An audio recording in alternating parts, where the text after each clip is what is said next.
So I think most of you must be here, either here, completed the entire of module 3 or somewhere in middle of module 3. So let's leave module 3 as such, and I'll start with module 4 today. So today's discussion will be first half. I plan to finish the first half, but let's see how we go. Okay, so that's all about the topic, the plan for today's lecture. So let's straight away go to the lecture. So till module 3, what was discussed in the subject is the basics of database design, the architecture and the concept of database design. Why is it advantageous as compared to traditional file organization type storage? Then the different levels. Yeah, these are all the topics that were covered in module 1. Then a bit of ER modeling, conceptual modeling of database architectures. Then moving to module 2, you must have learned about how to convert an ER diagram, ER model into its corresponding schema, into its corresponding relational schema. And then module 2 ended with relational algebra notations and how do you express different database operations in terms of relational algebra operators. Yeah, so just a quick like a briefing of what you know already with regards to the subject. Then module 3 was basically SQL. Yeah, so you must have learned the different commands used in structured query language, and some you must have started with simple queries and moved on to more complex queries. And third module actually ended with the topic views, assertions, and triggers. Okay, so don't worry if some of the topics are still unclear to you. That's fine. So as long as you have an understanding of what a database is and what a relational database specifically is, because relational database design is one of the most popular database designs. So your syllabus is specifically focusing on relational database design. Okay, and all the topics after third module are specifically on relational database design. So in this module, module 4, we'll be seeing more about relational database design. First, we'll start with the topic called different anomalies in designing a database. Then we'll move on to more advanced topics like functional dependency and so on. Okay, so we'll start. Okay, so relational database design being the topic of this module, how do you define it? Okay, it's defined as a formal measure of why one grouping of attributes into a relation schema may be better than the other. So by now, you must be knowing what a relation is. So relation in a relational database scheme is a table. So table is otherwise called as a relation, and the relation will have a set of columns, isn't it? So table has a set of rows and a set of columns. So these columns are called the attributes of this relation. So attributes are actually properties that give extra meaning to the real world entity that is being represented by this relation. Say, take the case of a relation called student. Okay, so student relation or student table, it can have attributes like student name, student KTU ID. See, imagine you, the student relation is being created for you as a student. Okay, so what are the extra information, or what are the information, or what are the details that identify you as a student? Obviously, the first comes your KTU ID, then your name, then your address, then your phone number, then your email ID, and so on and so forth, isn't it? So that any relation represents a real world entity and it has a set of attributes. Okay, so design is basically concerned about what is the principle with which you can decide a set of attributes and you can decide them to be part of a particular relation. Why not this attribute can be put in another relation? If this design is better, or another design is, or the other design is better. So this is what database designers do. This is the job of a database designer. Yeah. Then, how do you define the goodness of a relational scheme? It can be measured at two levels. It can be measured at the conceptual level. So conceptual level, we have already seen, we have already learned in detail about the conceptual modeling tool, which is the entity relationship diagram. Yeah, isn't it? Yeah, so here, using this level, at this level, user's interpretation of the schema and the meaning of their attributes. You use this information to measure the goodness of a relational schema at this level, how the users perceive it. Okay, and there is another level also. You implementation on the physical storage level or the internal level. Okay, so this here at this level, you see how your tuples or how the rows of your relation are stored in your physical memory, in your physical storage medium. And when a particular tuple, when a particular information in a particular tuple gets updated, how your physical device is going to implement it. Okay, so these are the two levels at which you can measure the goodness of a relational schema. Okay, now database design traditionally can be done using two approaches. The first approach is called bottom up and the second is called top down. So we have seen these terms in many contexts, isn't it? So bottom up means you don't have anything, isn't it? So you start from the scratch and then you start building up till you get the final model. Top down means it's the reverse, it's the vice versa of bottom up method, where you have a whole sum of something and then you start decomposing from that point. So that's the same idea here also. We'll see the difference between these two approaches. Slide number 3. Okay, so bottom up design method, it's also known as design by synthesis. Okay, so as we have seen, it considers the basic relationships among individual attributes as the starting point to construct relation schemas. So these two methods are used for relational database design, isn't it? So you should finally come up with a good relational schema for your relation. That is your ultimate goal. So in bottom-up design method, you are taking individual attribute. That's all you have as input when you start, isn't it? So you take individual attribute and you see if there is a relationship existing among individual attributes. And then you group them into one relation. Then you take another two attributes. You see if their relationship holds. Then you, if you can add it with the already existing relation, you add it. Otherwise, you make them part of a new relation. So this is how you proceed in bottom-up design method. Yeah. So there's a problem. Problem is that you have to collect a large number of binary relationships among attributes as the starting point. Because starting point, what you have is just a set of attributes. So you need to start by identifying the relationships among any two attributes, which is basically a binary relationship, isn't it? So identifying binary relationship among all attributes, it is very time consuming, and that makes this particular approach or this particular design method not very popular. Okay, so it's not very popular. And the second type is top-down design method. It is also known as design by analysis. Here, it's the reverse of what we did in bottom-up design method. Here, we start with a number of groupings of attributes. So we already have a set of groupings. Okay, so these groupings may exist. You might wonder now how these groupings exist. Okay, these groupings, the user of a database or a designer of a relational database, he can get it from real world entities as such.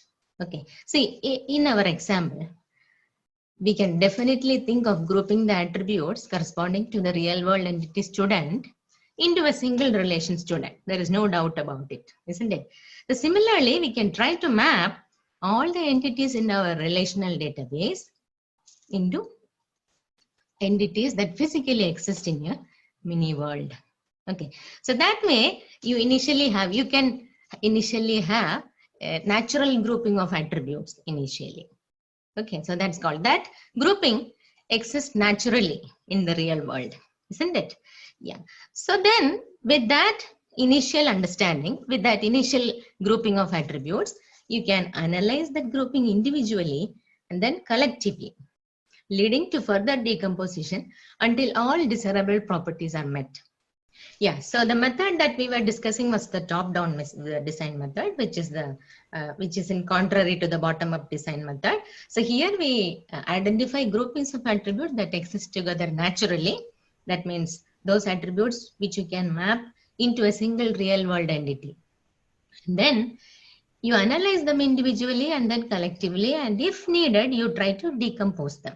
So this decomposition is basically what a relational database designer does. So decomposing means you have a relation with so many attributes and you think that relationship design is not good enough. So what you do, you try splitting that relation into 2 or 3. So this process is called relational decomposition. Okay, so we'll be using this term heavily throughout this module. Okay, so a bad relational database design means the grouping of attributes is not good enough. So what you try to do is you decompose that relation into individual relations and then see if the relation, the new relations, the database schema with the new relations are good enough. Okay, so that's the way you do the process of relational decomposition. Okay, so we have seen the different methods. Now we'll see the 2 important goals as far as relational design is concerned. Goals of a good relational database design. There are 2 goals. The first goal is information preservation. Okay, so information preservation means we saw earlier that every relation in your database design ultimately represents some real world entity or some real world mapping that exists between 2 different entities, isn't it? So during the process of your relational design, you should never lose any information. So all information that is represented in your real world scenario must be preserved exactly as they are. Okay, that's called the first design goal. Maintain all concepts that are captured in the conceptual design like ER diagram. So all the attributes, all the entities, all the relationships that exist naturally should never be lost. That's the first goal. Second goal is you should minimize redundancy. In the process of ensuring that information is preserved, you should not be compromising on storage or redundancy. So redundancy means what? It is basically you end up storing multiple copies of the same data twice or more than twice. Okay, so one data needs to be stored. So what efficiently, you just need to store it once. Whenever, wherever it's required, you just need to access it. But when you allow redundancy, what happens is that multiple copies of the same data gets stored at multiple locations, and which is definitely a storage overhead. When you think in terms of the amount of storage that is consumed by this data, it is definitely an overhead, an extra you are paying, isn't it? So instead of storing 1, you end up storing 2 or 3, which is definitely not good. And then another problem with redundancy is that if one copy is there, you update that one copy, that's done. The update operation is finished. But what if the copy of this data I have exists in multiple locations or multiple copies somewhere? So one copy here, in the local copy, I make a change.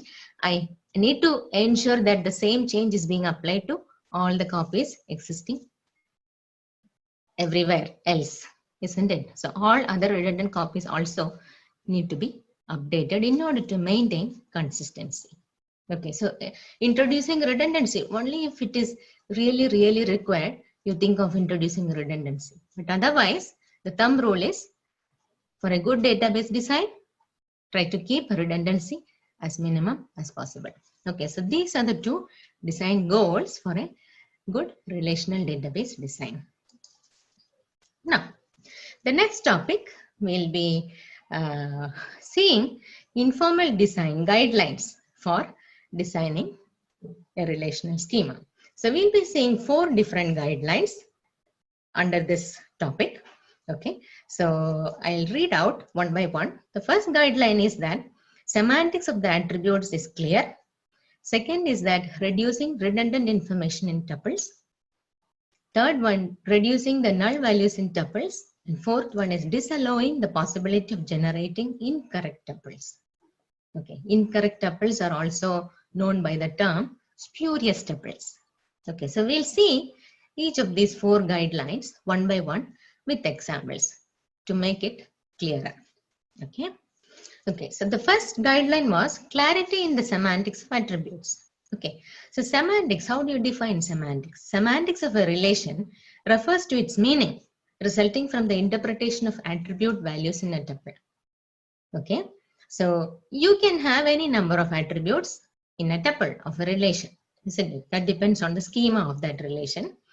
So, how can you interpret that tuple based on value of its attributes?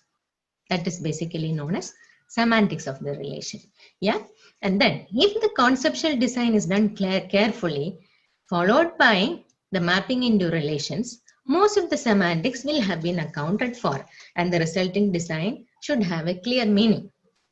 So conceptual design, like using a tool like ER modeling, if you do it properly, then the resultant schema that you get from the ER diagram, you can map it to an equivalent relational schema.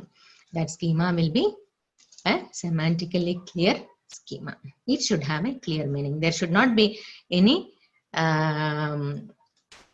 chances of ambiguities in that schema. Okay, you can interpret a particular relation or a particular entity, a particular mapping in just one way. There is no multiple ways of interpreting a particular entity or a relation in the mapping. Okay, so that is what we mean by clarity in semantics of attributes. Yeah, yeah. So this is how easily you can explain the meaning of a relation. Okay, that is an informal measure of how well the relation is designed. So a good relationship design, a good relational database design will always have that the users should be able to explain the meaning of the schema clearly without any ambiguities, without any confusions. Okay. Yeah, so we'll see it with an example. So I hope you all remember this company database example, which have been used heavily in your textbook, El Masri and Navate. So I'm using the 6th edition of this textbook. 7th and I think 8th edition is also available at the moment. I'm using 6th edition. Okay, so starting from 2nd module, even from first module, ER diagram, then ER to relational schema mapping, SQL queries, the same company database and its schema has been heavily used in the textbook. So just a recap of this database schema, it has 6 different relations: employee, department, department locations, project, works on, and dependent, and the primary keys and foreign key relations, referential integrity constraints. You must be already knowing. Okay, I'll not be explaining in detail. Okay, and in the next slide, we have a relation instance or a relation state of this company database schema.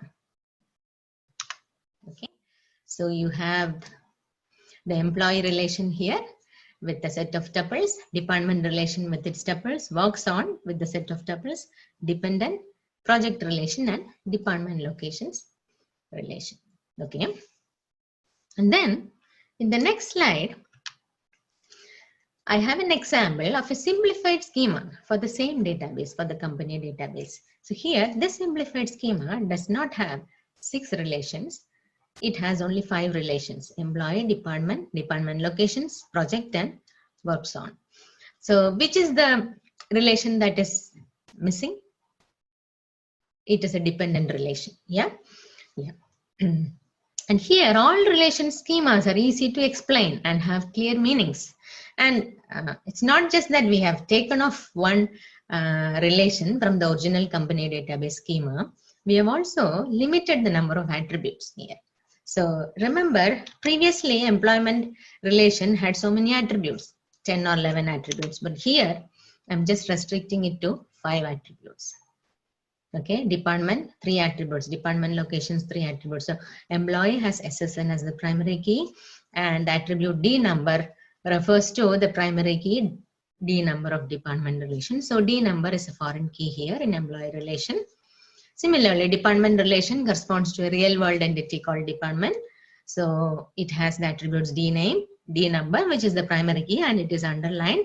And it has a third attribute called DMGRSSN. So this attribute specifies manager, SSN of that employee who is supposed to manage this department. Okay, so, and it points to the attribute SSN of employee relation. So it becomes a foreign key here. And this relation, department location, which has the primary key as a combination of D number and D location attributes. This combination forms the primary key of department locations. And here, this attribute D number, which refers to the primary key attribute of department, it is a foreign key here.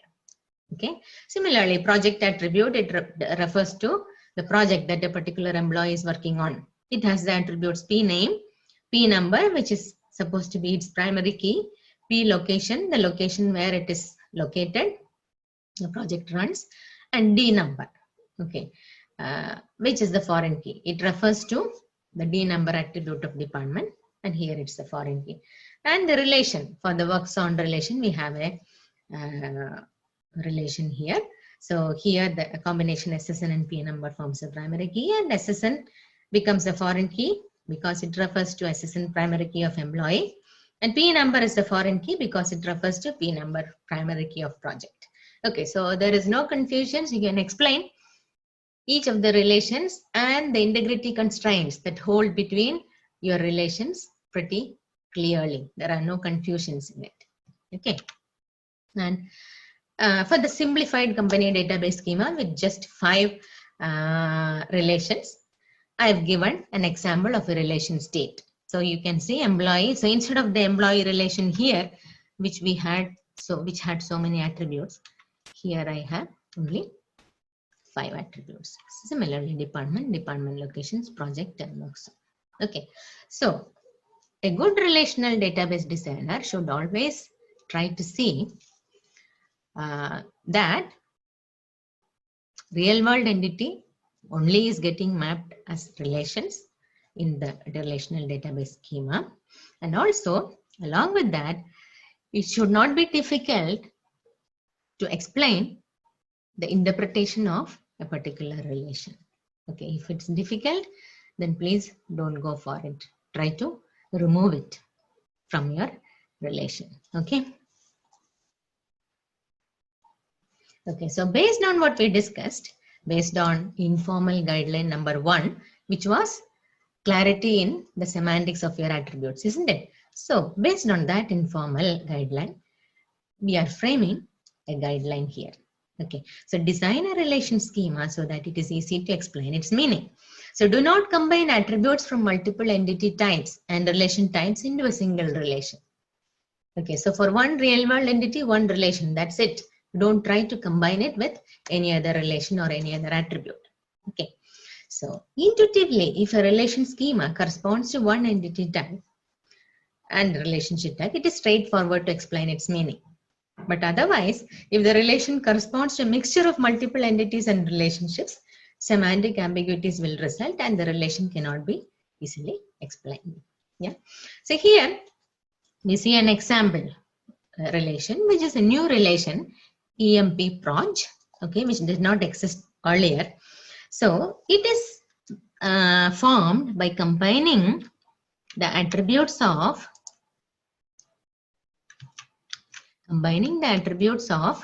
project, okay, so SSN, P number and hours, P name and P location. SSN, P number and hours are there in works on relation. So it is got by combining the attributes of works on relationship with employee relationship, isn't it? Because this E name was not there in works on. Works on just had SSN, P number and hours, which is SSN, P number and hours. The next attribute comes from E name, which comes from employee. Yeah. And then these two attributes, P name and P location, it comes from,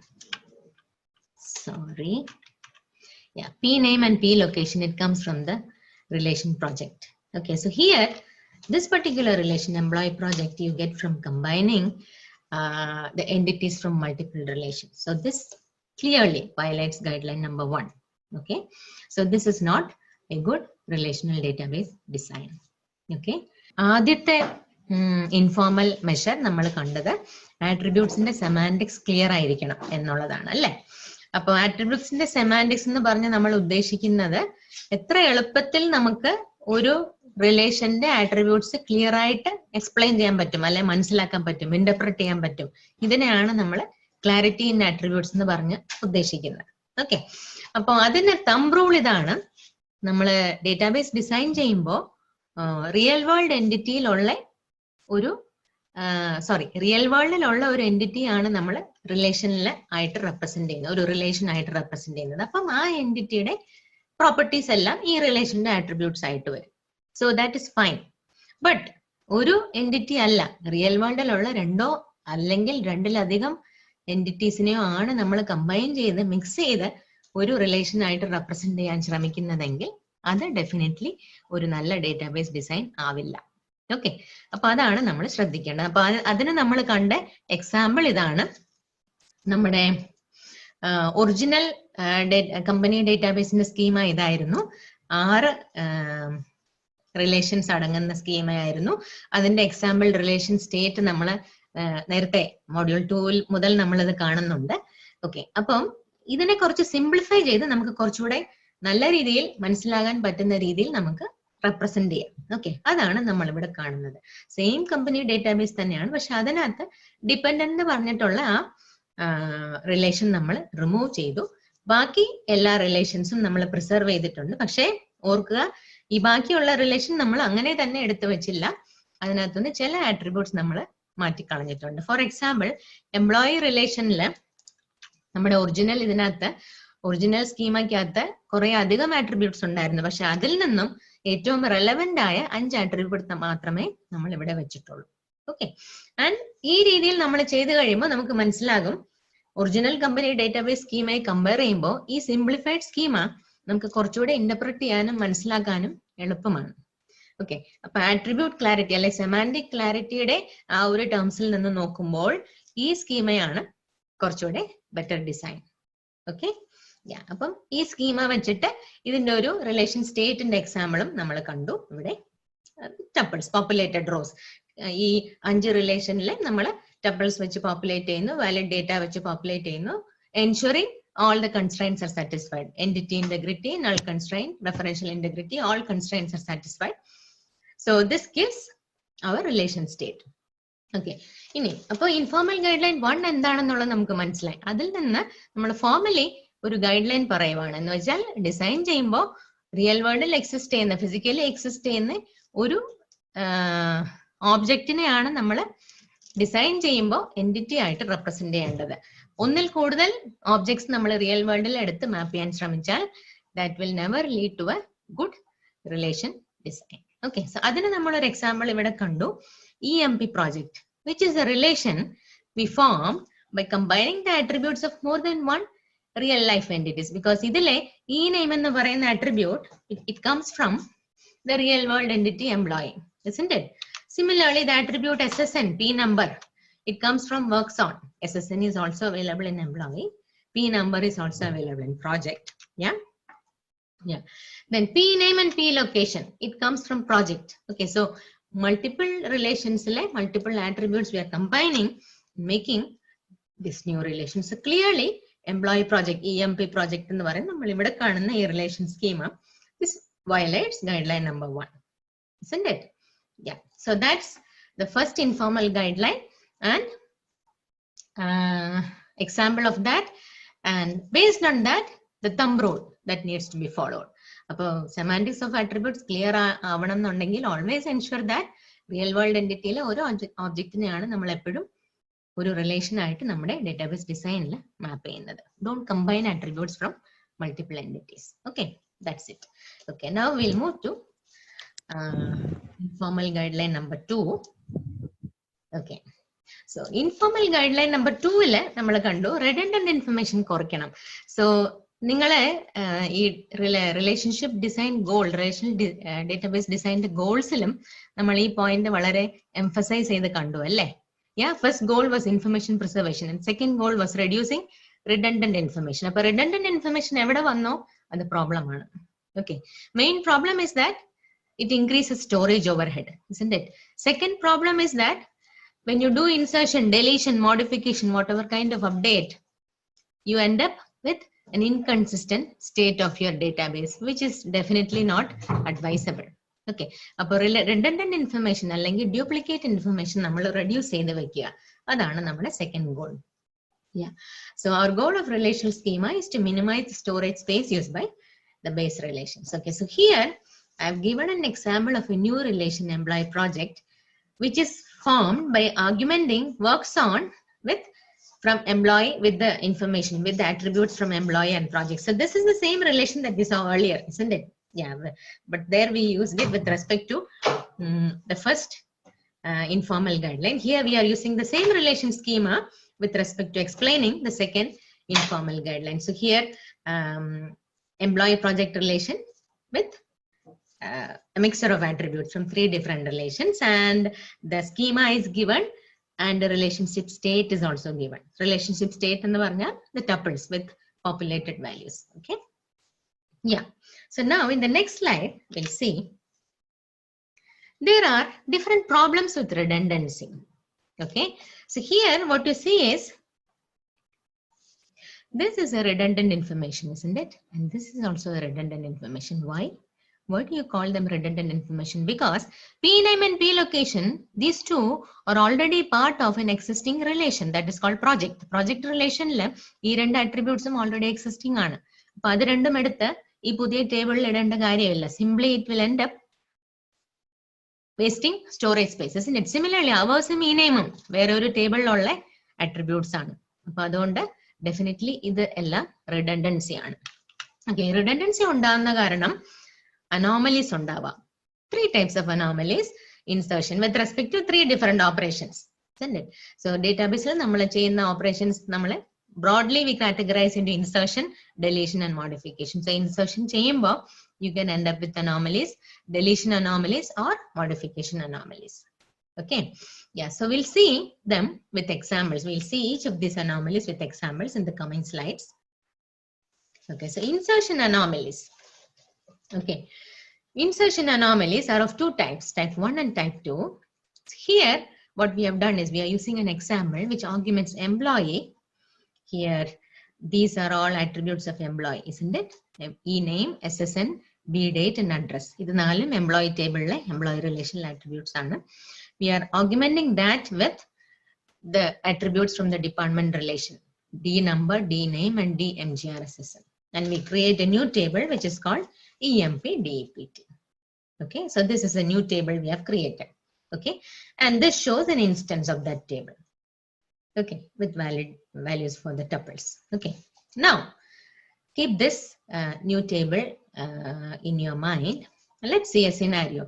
I want to insert a new tuple for an employee who works in department number 5. Okay, department number 5. So already I have got 1, 2, 3, 4. 4 attributes for department number 5. 4 tuples for department number 5 in EMP department table. Okay, so if I want to add a new tuple who is an employee who works for department number 5, I should make sure that it is consistent with the already existing values of department number 5 in the table. Okay, in other tuples in employee department. Clear? What do you mean by consistency? See, ഈ പുതിയ tuple ഞാൻ ഒരു പേര് കൊടുക്കുന്നു, SSN കൊടുക്കുന്നു, birth date, address കൊടുക്കുന്നു. D number 5 ആണ് അല്ലേ? Because എനിക്കറിയാം ഈ employee work ചെയ്യുന്ന department number 5 ന് വേണ്ടിയിട്ടാണ്. So 5 കൊടുക്കുന്നു. പക്ഷെ 5 ആണെങ്കിൽ റിസർച്ച് ആണ്, ആ ഡിപ്പാർട്ട്മെന്റിനെ മാനേജ് ചെയ്യുന്ന ആളെന്റെ SSN ഇതാണെന്ന് നമുക്കറിയാം. പക്ഷെ വാട്ട് ഇഫ് 5 ഞാൻ കൊടുത്തു, instead of research I enter administration, and അഡ്മിനിസ്ട്രേഷന്റെ മാനേജറിന്റെ SSN ആണ് കൊടുക്കുന്നത്. So definitely it is an inconsistency, isn't it? Because ഒരു ഡിപ്പാർട്ട്മെന്റിന് ഒരു മാനേജറേ ഉള്ളൂ, അതാണ് നമ്മുടെ assumption, isn't it? Yeah. And 2 different ടപ്പിൾസിൽ ഡിപ്പാർട്ട്മെന്റ് നമ്പറിന്റെ കറസ്പോണ്ടിങ് ആയിട്ട് 2 different values varu. So that is clearly an inconsistency. So this is type 1 anomaly, insertion anomaly. Yeah. So type 2. Type 2, we'll see with the same, we'll use the same employee department relation. So it is difficult to insert a new department that has no employees as yet in employee relation. Okay. Or a department, say if I want to insert a new department 6, I want to insert the details of a new department 6. I know its name, say for example HR, and who manages it. Okay, I know. But Imagine HR department ആരെയും ഞാൻ post ചെയ്തിട്ടില്ല. Currently, the department has no employees. So what will happen? ഈ മൂന്ന് ആ particular ടപ്പിളില് ഈ മൂന്ന് വാല്യൂസും ഉണ്ടായിരിക്കും, ആട്രിബ്യൂട്ടിന് values ഉണ്ടായിരിക്കും. ബാക്കിയെല്ലാം നള്ളാക്കണം അല്ലേ? ബിക്കോസ് യു ഡോണ്ട് നോ ഈ പർട്ടിക്കുലർ പുതിയ ഡിപ്പാർട്ട്മെന്റിന് എംപ്ലോയീസ് ആരും ഇതുവരെ ജോയിൻ ചെയ്തിട്ടില്ല. വരുമ്പോഴേ നമുക്ക് ആ ടപ്പിൾസ് ഫിൽ ചെയ്യാൻ പറ്റുള്ളൂ. Isn't it? Yeah.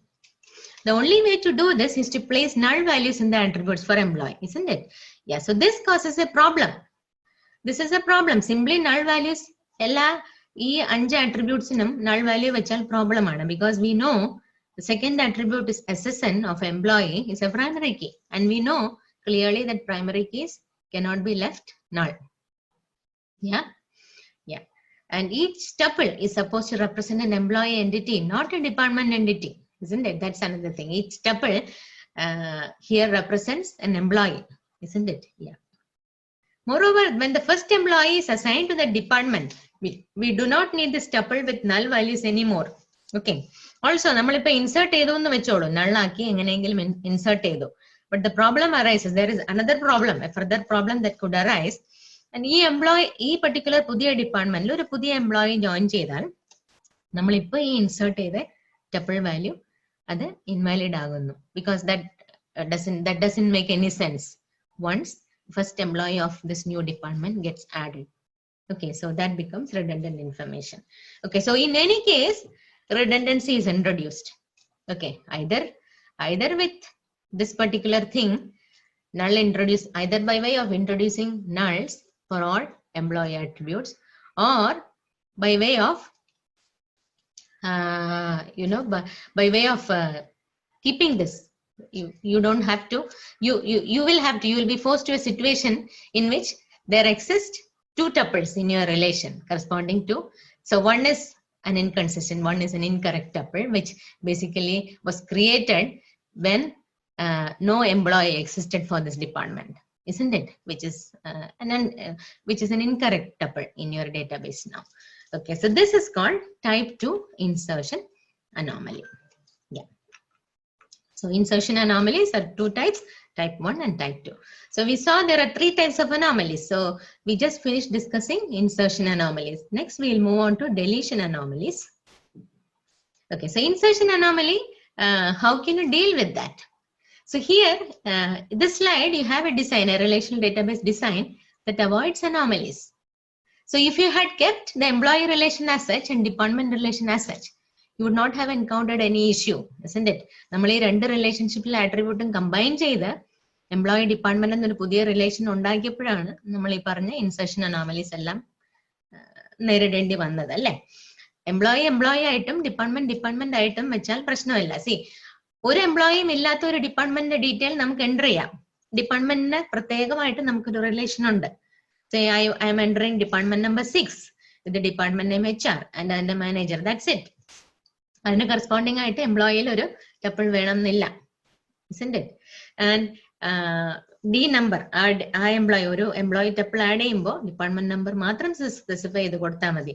Department number ഇതാണെങ്കിൽ എക്സ് ആണെങ്കിൽ ആ ഡിപ്പാർട്ട്മെന്റ് നമ്പർ കറസ്പോണ്ടിങ് ആയിട്ട് ഡി നെയിമും DMGRSSനും എന്താണെന്ന് ഡിപ്പാർട്ട്മെന്റ് ടേബിളിൽ നിന്ന് നമ്മുടെ ഡേറ്റാബേസ് മനസ്സിലാക്കിക്കോളും, isn't it? സോ ആ രീതിയിലുള്ള ഇൻസർഷൻ അനോമലി ഇല്ല. ഓക്കെ, സോ നേരത്തെ പറഞ്ഞ മാതിരി ഫസ്റ്റ് ഇൻഫോർമൽ ഗൈഡ് ലൈനിലും നമ്മൾ ഇതാണ് കണ്ടത്. Real world entity as far as possible try to keep them as separate relations. Okay, ഇവിടെയും കൺക്ലൂഷൻ അത് തന്നെയാണ്, isn't it? അല്ലെങ്കിൽ കമ്പൈൻ ചെയ്താൽ it will lead to anomalies. So good design നമ്മളിപ്പോ കണ്ടു അല്ലെ. This is a good design where you keep employee relation as a separate entity and department relation as a separate entity.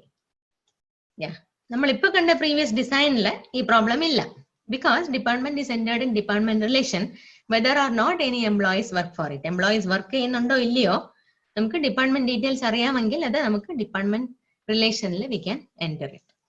And whenever an employee is assigned to that department, the corresponding tuple is inserted into employee, isn't it? Employee assign ചെയ്യുമ്പോൾ employee റിലേഷനില് ആ particular എംപ്ലോയിക്ക് corresponding ആയിട്ട് ഇന്ന department work ചെയ്യുന്നു എന്നുള്ള tuple detail employee റിലേഷനിൽ നമുക്ക് add ചെയ്താൽ മതി. ഓക്കെ, അപ്പൊ നമ്മൾ നേരത്തെ കണ്ട ടൈപ്പ് 1 ഇൻസർഷൻ അനോമലിയും ടൈപ്പ് 2 ഇൻസർഷൻ അനോമലിയും ഈ ഡിസൈനില് വരാനുള്ള ചാൻസസ് ഇല്ല. ഓക്കെ, സോ ഇൻസേർഷൻ അനോമലി കഴിഞ്ഞു. ഇനി deletion anomaly. Okay, so deletion anomaly നമ്മള് second case of insertion anomaly നമ്മൾ കണ്ടില്ലേ. ദാറ്റ് ഈസ് എംപ്ലോയി ഡിപ്പാർട്ട്മെന്റ് നമ്മൾ ഒരുമിച്ചാക്കുന്നു ആൻഡ് ഡിലീറ്റ് ചെയ്യുമ്പോൾ എംപ്ലോയീസ് ആരും അസൈൻ ചെയ്തിട്ടില്ലാത്ത ഒരു ഡിപ്പാർട്ട്മെന്റ് ഡിലീറ്റ് ചെയ്യുമ്പോൾ വരുന്ന insertion anomaly. Yeah. So if we delete from employee department an employee tuple that happens to represent the last employee working for a particular department. Okay. Employee department table le oro tuple endana specify ചെയ്യുന്നത് employee detail ഉം ആ employee work ചെയ്യുന്ന department detail ഉം ആണല്ലേ. Yeah. And say for example ഒരു particular department ഒരു employee ഉള്ളൂ. He is the last employee. ബാക്കി എല്ലാവരും left already. Okay. So if he leaves, if he happens to leave the department, leave the organization now, leave the company now, the tuple corresponding to his details need to be deleted from the database. Isn't it? Employee department table in the നമ്മൾ ആ tuple എടുത്തു കളയണം. പക്ഷെ ഓർക്കുക, ഈ employee ആണ് ഈ കമ്പനിയിലെ ഈ ഡിപ്പാർട്ട്മെന്റിൽ വർക്ക് ചെയ്തിരുന്ന അവസാനത്തെ എംപ്ലോയി. ഓക്കെ, അപ്പൊ ഈ റോ ഡിലീറ്റ് ചെയ്ത് കഴിയുമ്പോൾ, ഈ ടപ്പിൾ ഡിലീറ്റ് ചെയ്ത് കഴിയുമ്പോൾ ആ എംപ്ലോയിയുടെ ഡീറ്റെയിൽസിന്റെ കൂടെ ആ ഡിപ്പാർട്ട്മെന്റ് ഡീറ്റെയിൽസും കൂടെ നഷ്ടപ്പെടുവാണ്. Isn't it? Can you all imagine that scenario? Yeah, we'll come back to the employee department. Say for example, yeah, department 1 ന്റെ corresponding ആയിട്ട് ഒരു എംപ്ലോയി മാത്രമേ എനിക്ക് ഇതിനകത്തുള്ളൂ. ഓക്കെ, ബോർഗ് ജെയിംസ് SSN ഇത്, ബർത്ത് ഡേറ്റ് ഇത് 1937 11/10, അഡ്രസ് ഇത് 450 stone, Houston Texas, D number 1. അപ്പൊ D number 1 work ചെയ്യുന്ന ഒരു എംപ്ലോയി മാത്രമേ ഇപ്പൊ കമ്പനിയിലുള്ളൂ. അപ്പൊ ഈ എംപ്ലോയി ബോർഗ് ജെയിംസ് ഇപ്പൊ റെസിഗ്നേഷൻ കൊടുത്തു. He got fired, something happen to him or he expired due to some unfortunate situation. അപ്പൊ ഈ ബോർഗ് ജെയിംസിന് കറസ്പോണ്ടിങ് ആയിട്ടുള്ള ടപ്പിൾ ഞാൻ ഈ എംപ്ലോയി ഡിപ്പാർട്ട്മെന്റ് റിലേഷനിൽ നിന്ന് എടുത്ത് കളയണം, അല്ലെ, ഡിലീറ്റ് ചെയ്യണം. ബിക്കോസ് അത് വാലിഡ് അല്ല, ആ എംപ്ലോയി ഇപ്പൊ ഇല്ല. പക്ഷെ അത് കളയുന്നതോടൊപ്പം what's also happening? Something that some unintended thing or something that you don't want to do deliberately, but it happens. What is that? You are also deleting the details corresponding to department number 1 from your relation employee department, isn't it? So this problem could arise. Okay, deletion anomaly. This is actually called as deletion anomaly. You end up deleting a tuple, but in the background you also end up deleting some information that you did not intend to delete. Okay, നമ്മൾ മനസ്സിൽ വിചാരിച്ചില്ലാതെ delete ആയി പോകും, but ഈ ഡെലീഷന്റെ കൂടെ അതും കൂടെ delete ആയി പോകുന്നു. And it's totally lost, it's lost for ever. നമുക്ക് ആ ഡേറ്റ പിന്നെ എടുക്കാൻ ഓപ്ഷൻ ഇല്ല, ആ രീതിയിൽ അത് ലോസ്റ്റ് ആയി പോകുന്നു. ദാറ്റ്സ് കോൾഡ് ഡെലീഷൻ അനോമലി പ്രശ്നം. ഡെലീഷൻ അനോമലി നമ്മളിത് കമ്പൈൻ ചെയ്തുകൊണ്ടാണ് ഡെലീഷൻ അനോമലി വന്നത്, അല്ലെ? If you had kept your table separate, deletion anomaly വന്നിരിക്കില്ല, അല്ലെ? ബിക്കോസ് ഡിപ്പാർട്ട്മെന്റ് 1 കറസ്പോണ്ടിങ് ആയിട്ടുള്ള ഡേറ്റ ഓൾവേസ് ഡിപ്പാർട്ട്മെന്റ് ടേബിളിൽ ഉണ്ടായിരിക്കും. അതിൽ എംപ്ലോയീസ് വർക്ക് ചെയ്യുന്നോ ഇല്ലയോ, ഡിപ്പാർട്ട്മെന്റ് ടേബിൾ സെപ്പറേറ്റ് ആയതുകൊണ്ട് എല്ലാ ഡിപ്പാർട്ട്മെന്റിന്റെയും ഡീറ്റെയിൽസ് ഡിപ്പാർട്ട്മെന്റ് റിലേഷനിൽ സ്റ്റോർ ചെയ്തിട്ട് ഉണ്ടായിരിക്കും, അല്ലെ? You don't delete department details. Okay, now the third type of anomaly is modification anomalies. Okay, so modification anomalies പല രീതിയിലുള്ള update operations when we do it on a database, ഈ തരത്തിലുള്ള modification anomalies വരാം. അതിനും നമ്മൾ സെയിം റിലേഷൻ ആണ് example ആയിട്ട് എടുക്കുന്നത്. എംപ്ലോയി ഡിപ്പാർട്ട്മെന്റ് റിലേഷനിൽ if we change the value of one of the attributes of a particular department, say the manager of department 5. Okay, say here department 5ന്റെ മാനേജറിന്റെ വാല്യൂ ഞാൻ ചേഞ്ച് ചെയ്യുന്നു. Okay, so right now it is the manager, an employee. It's an employee whose SSN is this 33344 and 45s. He is the manager he is the employee who is managing research department. Appo due to some organizational decision, research department manager ipo ee kollam iyalalla veror employee aanu decision vannu. So then what should it should be reflecting on your database as well, isn't it? So ഈ SSN മാറ്റിയിട്ട് ഇപ്പോഴത്തെ manager ആരോ അയാളുടെ SSN വെച്ച് നമ്മൾ ഇതിനെ update ചെയ്യണം, isn't it? So department number 5 research and the new SSN. But the problem, you have to go one by one and traverse your entire relation tuple by tuple, one after the other, and look for all tuples which have d number value is equal to 5 in them. And then അതിന്റെ എല്ലാം corresponding ആയിട്ട് manager assistant attribute നമ്മൾ മാറ്റണം. അല്ല ഒരെണ്ണം മാറ്റാൻ നമ്മൾ വിട്ടുപോയാൽ it's an anomaly, isn't it? So ഈ രീതിയിൽ അപ്ഡേറ്റ് ചെയ്യുമ്പോഴും ഇപ്പൊ പല ആവശ്യങ്ങളും കൊണ്ട് എക്സിസ്റ്റിംഗ് റിലേഷനിലെ വാല്യൂസ് നമുക്ക് അപ്ഡേറ്റ് ചെയ്യേണ്ടി വരാം അല്ലേ? അപ്പം അപ്ഡേറ്റ് ചെയ്യുമ്പോൾ it must be, the update must be happening consistently across everywhere. So in our case, it's all tuples. Okay. In some cases, it might be all relations. Okay. Oru relation le value maatiyal, adine refer cheyna baaki ella relations le value maatanam. Okay. Yeah. We must update all the tuples of all employees who work in the department. Otherwise, the database will become inconsistent, which definitely we don't want. So if we fail to update some tuples, the same department will be shown to have two different values for manager in different employee tuples, which would be wrong, isn't it? Update same department tuple, or employee working for department 5, ഒരു റോയിലെ ഒരു ടപ്പിളിൽ അയാളുടെ manager ഒരാളായിരിക്കും, but വേറൊരു ടപ്പിളിലെ അയാളുടെ manager വേറൊരാളായിരിക്കും അല്ലേ? So real world terms അല്ല, when you map it's an incorrect mapping. It's wrong. Okay, so based on this, we arrive at guideline number 2. Okay, so whenever you design your relational database schema, you make it so that no insertion, deletion or modification anomalies are present. Insertion anomalies or modification or deletion, ഏത് രീതിയിലുള്ള anomalies വരുന്നില്ല എന്ന് ഉറപ്പുവരുത്തുക. Okay, redundancy കുറയ്ക്കുക. So if any anomalies are present, note them clearly and make sure that the programs that update the database will operate correctly. Okay. Anomalies നമുക്ക് തീരെ ഒഴിവാക്കാൻ പറ്റാത്ത സിറ്റുവേഷൻ ആണെങ്കിൽ അത് മനസ്സിൽ വെക്കുക. Note them down clearly and program എഴുതുമ്പോൾ application programmers ഈ ഡേറ്റാബേസിനെ ക്വറി ചെയ്യാനോ മോഡിഫൈ ചെയ്യാനോ പ്രോഗ്രാം എഴുതുമ്പോൾ you remember this. Okay, this anomalies existed in my database design, somehow I could not eliminate dum.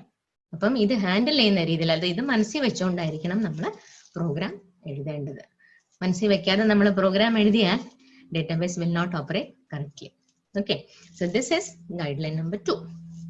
And what was our third Informa guideline? This, how do you deal with null values? Okay, yeah, so we know about a null value, isn't it? So many of the attributes do not apply to all tuples in the relation. We end up with many nulls.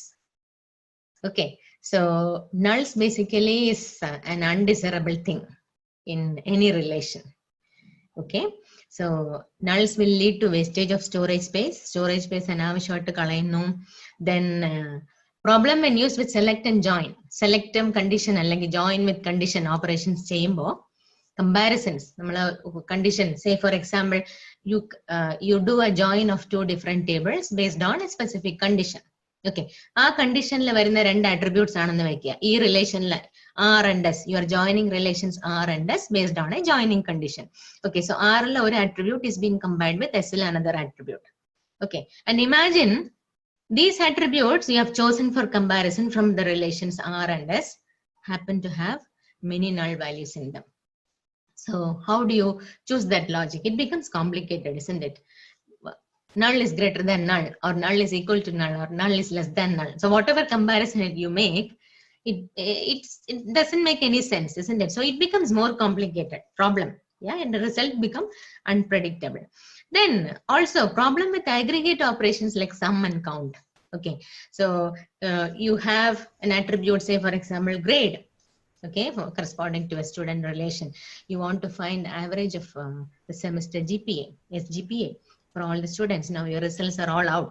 S3 results in the ഒരു സബ്ജക്റ്റിന്റെ SGPA എനിക്ക് calculate ചെയ്യണം നിങ്ങളുടെ ക്ലാസ്സിൽ പഠിക്കുന്ന എല്ലാ സ്റ്റുഡൻസിന്റെ. Okay, so what I do, I apply an aggregate operation called average to this particular attribute called grade from your student relation. Yeah, അപ്പൊ അതിലും ഇപ്പൊ ചില സ്റ്റുഡൻസിന് SGPA null ആണെന്ന് വെക്കുക. So it becomes difficult, isn't it? Aggregate operation അതിൽ apply ചെയ്യാൻ difficult ആണ്. Yeah. Then whenever you have null in for a particular attribute in your tuple, you can interpret it in many ways. Okay, yeah, the first way is that attribute does not apply to this tuple. Okay, ma'am, we have few questions here. Yeah. Please, yeah, if you can convey the questions to me. Yeah, I'll I'll try to. convey now. Yeah. The first question is by Rinil, whether anomaly problems occur in a normalized relation. Yeah, good question, Renil.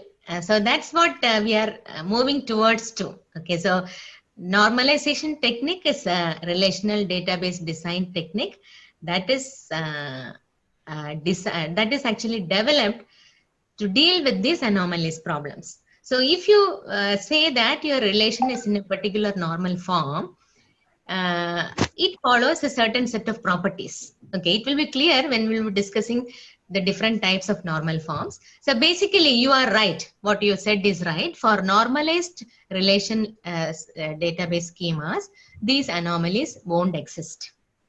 Okay.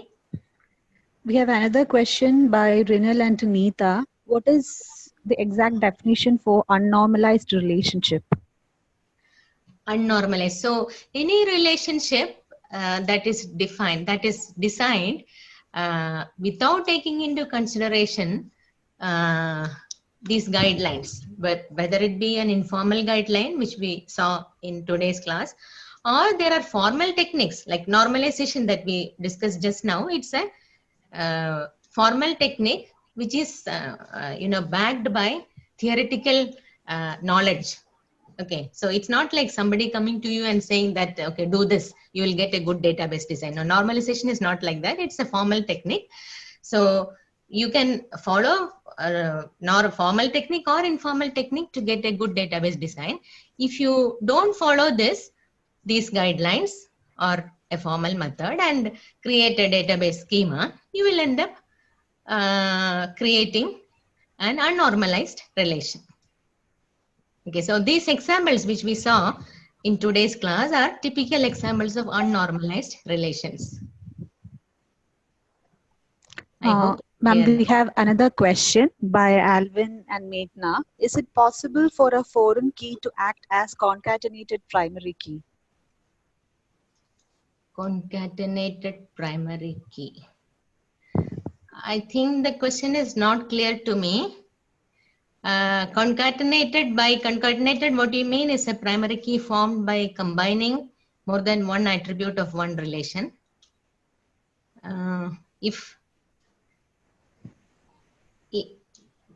So do we have the option of discussing with the student who raised this question? Yes, in Q&A you can have the answer directly. Yeah, okay. So then that I can do, I think, after this session is over, because we are almost close to the finish of the duration that we are allotted. Okay, Yeah, in that so, case, I'll note down the question so that you can answer it later. Yeah, sure. Okay, ma'am. Yeah. Okay, so many students are asking for the PPT. I just opened the chat history. Yeah, so some of them, okay, fine. So, yeah, ASAP will be organizing the logistics of this, sharing the slides with you or uploading it on YouTube. I'm not sure how is it going to be done, but, it's a great initiative. You all are sitting at home and listening to this webinar series, which is a very nice thing. So please make maximum use of it. Okay, that's what I have to say. And the whole world is going through an unfortunate time now, so we can't help it, we can't do anything about that, but let's try our best to keep moving. Okay, we don't want to stop learning. Everything is stopped, but our learning never stops. Okay, so yeah, so we'll possibly try to meet in our next session.